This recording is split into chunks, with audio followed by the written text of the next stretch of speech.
Hi designers, welcome back. This is video 3 where we're continuing to build up our shapes. I've just filled up a few more shapes here, and notice over here I have created a new layer every time I have highlighted a shape, and I do that before I color it in. Now, I've forgotten to name this shape, so I'm going to call that pink front leg. Okay, and you can see that's the pink front leg. Now we go over here. This one you can see if I toggle that on and off is the blue black back legs. So I'm going to call that back legs. Okay, so you can notice here that I've already highlighted this area of my hippo, and I did that using, again, that polygon lasso tool. Okay, so I've highlighted that area. Before I color it in with my paintbrush, what do I have to do? Yep, that's right. I have to create a new layer. So come down here into the new layer. You can see that the new layer has been created. I'm going to double click and I'm going to call it body because I'm going to color in the main body of my hippo. What color am I going to do it? Well, I'm going to come down here, double click on my color pane, and I'm feeling like, according to the design that I have made, I have chosen to do this in an orange color. So, okay, I've chosen orange. I'm going to select my paintbrush tool, right, and I'm just going to simply start dragging my paintbrush over that whole area until I have filled it in. Here we go. That's done. Command D deselects the area.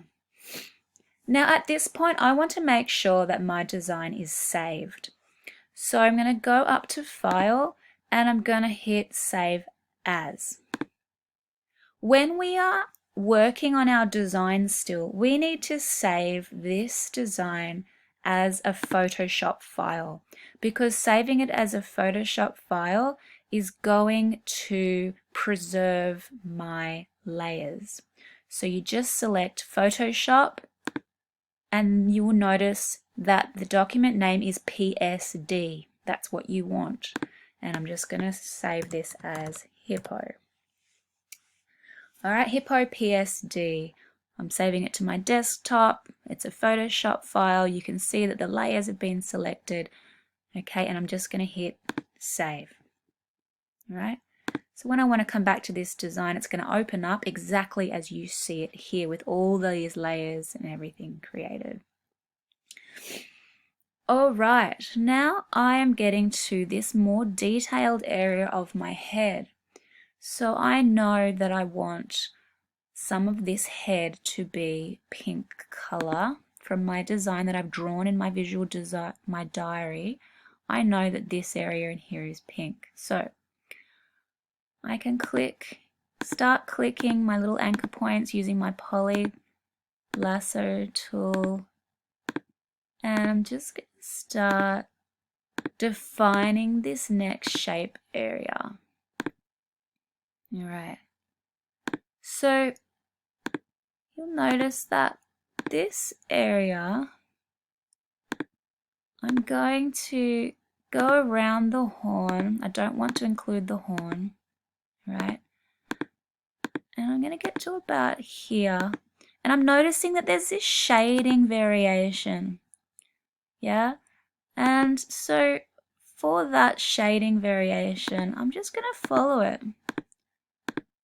So I'm really loving how I can pay attention to where I want that shape to kind of be, just by looking at this shading, the natural shading on my image, just tracing around that shading, and that's going to create a really interesting shape that I wasn't really able to achieve before now.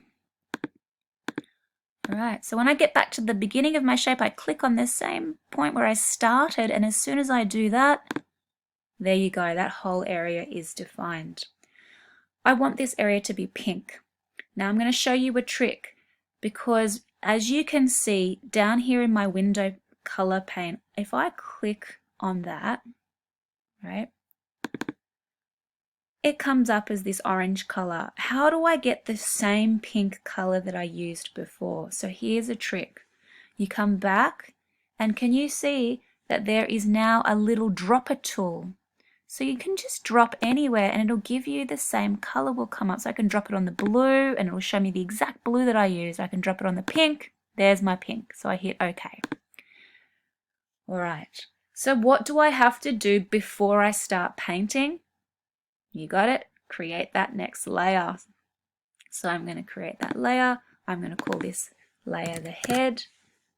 And then I can select my paintbrush tool and simply start painting the head. Now, you will notice I've painted over a very important part of my head. I've painted right over that ear. You can't see the ear anymore. We want to be able to bring that back and create that ear shape. So the way to do that is first I'm going to deselect, Command D, all right?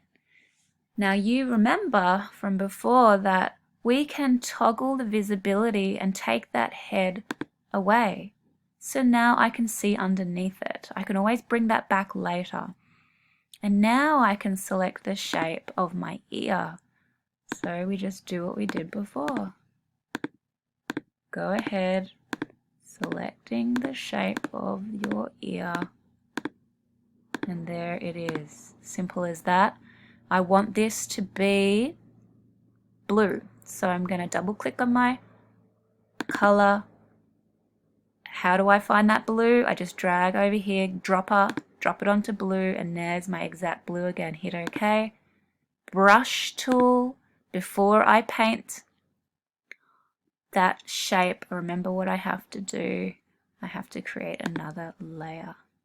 Okay. Now I can color in my ear. I'm not happy with that ear exactly. Like I would probably create one more shape inside that ear because for me that shape of that ear is just one tone. It's a little bit too flat for me. So before I go forward, I'm just going to hit deselect and I'm just going to really quickly have a look at how I can just get a little bit more definition and shading out of that ear. So I'm just going to do one more little shape in there. All right, and this time let's put an orange on here. So go over here, drop my dropper on orange and go to my paintbrush and color that. Here we go. Now I've got an orange insert in my ear. Now I can hit Command D. I don't want that little piece of the ear selected anymore, so that deselects it, and I can turn on that pink layer, and there it is. Yeah. So I'm going to go ahead and stop the video now, and we're going to keep going until we get all the shapes that we want out of our animal.